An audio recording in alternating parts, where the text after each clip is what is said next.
السلام علیکم ورحمۃ اللہ۔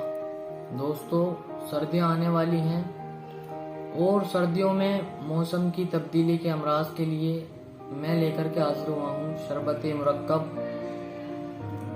موسم کی تبدیلی کے ساتھ ہی نزلہ، زکام، کھانسی، دمہ، سانس کی تنگی، سینے پر بلغم کی زیادتی، سینے کی جکڑن کے لیے بہترین اور رزلٹ والا نسخہ بتانے جا رہا ہوں۔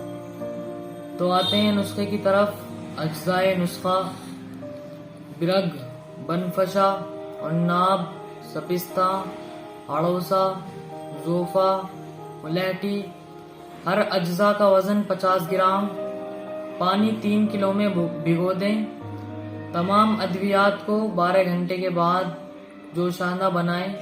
جب پانی 2 کلو رہ جائے تو چینی 2 کلو شامل کریں، اور جب پہلا ابال آ جائے تو جوشاندے میں 1 چمچ چائے والی ست لیموں شامل کریں اور جو میل آئے اسے اتار دیں۔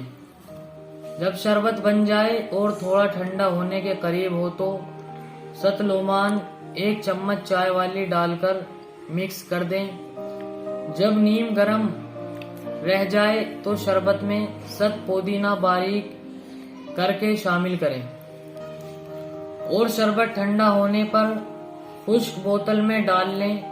اگر گاڑھا ریشہ ہو تو 2 چمچ شربت اور آدھا کپ گرم پانی میں ملا کر دن میں 3 بار چائے کی طرح سپ سپ کر کے پئیں، اور اگر ریشہ پتلا ہو تو پانی کے بغیر استعمال کر سکتے ہیں۔